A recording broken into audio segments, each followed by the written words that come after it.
दोस्तों, जरा सोचिए, भारतीय वायुसेना का एक ऐसा अधिकारी जो एयर मार्शल के पद तक पहुंचा हो, यानी सबसे ऊंची रैंक में से एक, अगर वह यह कहे कि अगर मैं भारतीय वायुसेना प्रमुख की जगह होता तो मुझे रातों को नींद नहीं आती, तो समझ लीजिए कि मामला कितना गंभीर है। जी हाँ, हाल ही में भारतीय वायुसेना के पूर्व एयर मार्शल अनिल चोपड़ा ने एक पॉडकास्ट में यह बात कही। उन्होंने कहा कि आज जो स्थिति है उसमें अगर वह वायुसेना प्रमुख होते तो उन्हें रातों को नींद नहीं आती। सोचिए दोस्तों, अगर इतने बड़े अधिकारी के मुंह से ऐसी बात निकले तो यकीनन हमें भी सोचने की जरूरत है। आखिर ऐसी कौन सी स्थिति है जो भारतीय वायुसेना के सबसे बड़े अफसरों को भी बेचैन कर रही है?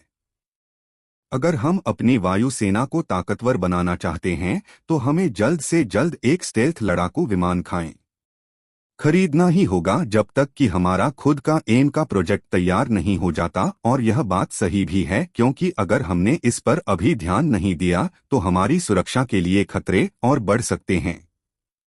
दोस्तों, आप चीन और पाकिस्तान को छोड़ भी दें तो हालात और भी चौंकाने वाले हैं।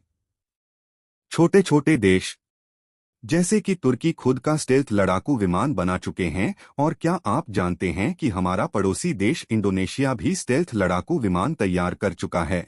जी हाँ, वह दक्षिण कोरिया के साथ मिलकर स्टेल्थ तकनीक में कदम रख चुका है।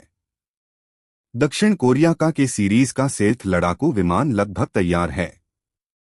अब सोचिए, एशिया के छोटे छोटे देश जिन्हें चीन से खतरा है, वह अपनी सुरक्षा के लिए स्टेल्थ विमान तैयार कर रहे हैं। लेकिन भारत, जिसे चीन से सबसे ज्यादा खतरा है, अभी तक यह नहीं जानता कि वह स्टेल्थ टेक्नोलॉजी में कब कदम रखेगा। सवाल उठता है कि हम कब इस महत्वपूर्ण स्टेल्थ लड़ाकू विमान तकनीक को अपनी वायुसेना में शामिल करेंगे। क्या हम बहुत देर कर रहे हैं? तो दोस्तों, भारत के लिए यह वक्त है तेजी से कदम उठाने का, क्योंकि जब छोटे छोटे देश भी स्टेल्थ विमानों के मामले में आगे बढ़ रहे हैं तो हमें भी पीछे नहीं रहना चाहिए। दोस्तों, इस डिस्कशन में एक अहम बात सामने आई कि भारत को अब अमेरिका से F-35 लड़ाकू विमानों को लेकर बातचीत शुरू करनी चाहिए। भले ही हम 3, 4 या सिर्फ 5 स्क्वाड्रन ही ले, लेकिन इनकी जरूरत वायुसेना को तुरंत है। इन F-35 विमानों से हमें तब तक काम चलाना होगा जब तक कि हमारा अपना एम का प्रोजेक्ट तैयार नहीं हो जाता, क्योंकि हम सिर्फ एम का के भरोसे अपनी वायुसेना को इस हालत में नहीं छोड़ सकते। हमें अपनी वायुसेना को अभी मजबूत करना होगा। राफेल की बात करें तो हमने सिर्फ 2 स्क्वाड्रन खरीदी हैं। एक अंबाला में और दूसरी हाशिमारा में तैनात है। अब सोचिए, इन दोज के साथ हम चीन और पाकिस्तान दोनों से एक साथ कैसे निपट सकते हैं। इसलिए दोस्तों, भारत के लिए यह वक्त है तुरंत कदम उठाने का। वायुसेना को स्ट्रेंथ देने की जरूरत है ताकि हम हर चुनौती का सामना कर सके।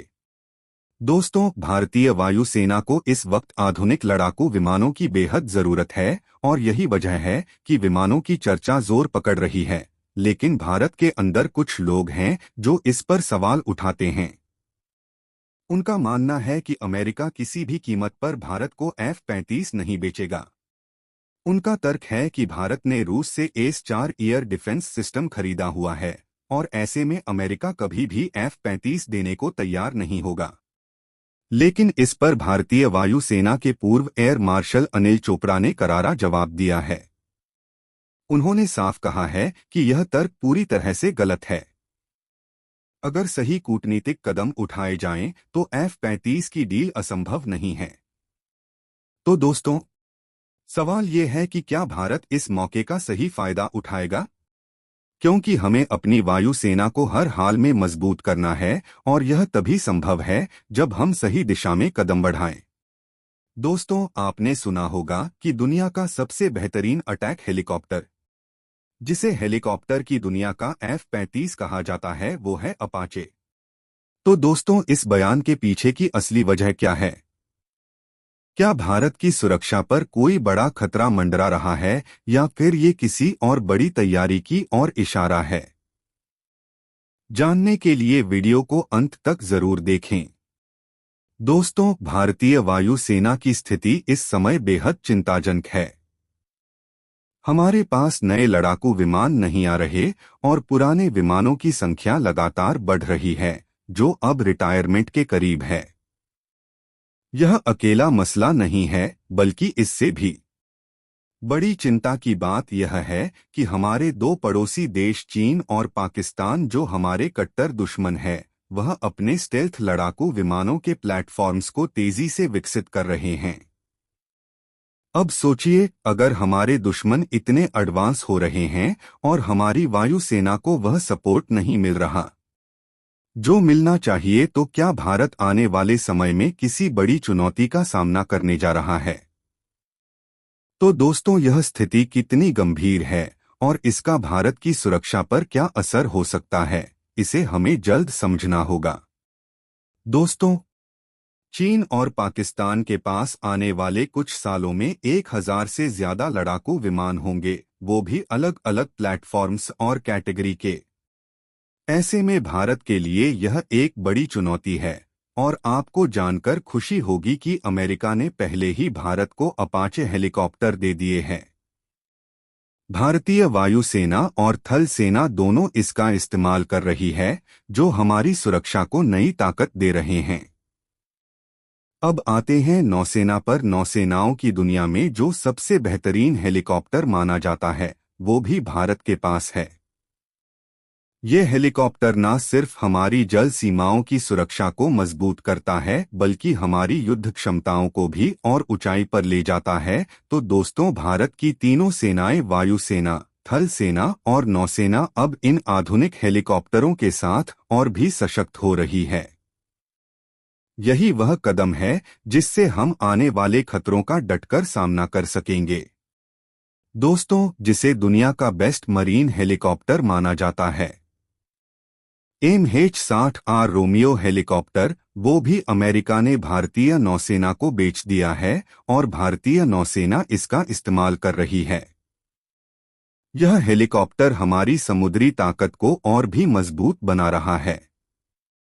अब बात करते हैं दुनिया के बेस्ट ट्रांसपोर्ट हेलीकॉप्टर की।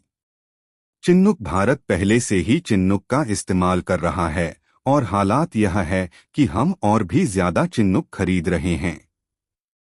अमेरिका भी इनकी सप्लाई बढ़ा रहा है ताकि हमारी ट्रांसपोर्ट क्षमताएं और बेहतर हो सके। तो दोस्तों, जब यह कहा जाता है कि भारत को अमेरिका अपने बेस्ट मिलिट्री टेक्नोलॉजी नहीं बेचेगा, तो यह तर्क पूरी तरह गलत साबित हो जाता है। हम पहले ही अमेरिका से बेहतरीन हेलीकॉप्टर ले चुके हैं और उन्हें अपनी सेनाओं में इस्तेमाल कर रहे हैं। दोस्तों, ये जो कहा जाता है कि S-400 डिफेंस सिस्टम के साथ भारत को F-35 नहीं मिलेगा, ये पूरी तरह से सही नहीं है। दरअसल जब भारत नेगोशिएशन की टेबल पर जाएगा, तो यह सारे मुद्दे सुलझाए जा सकते हैं। इसमें कोई बड़ी अड़चन नहीं है।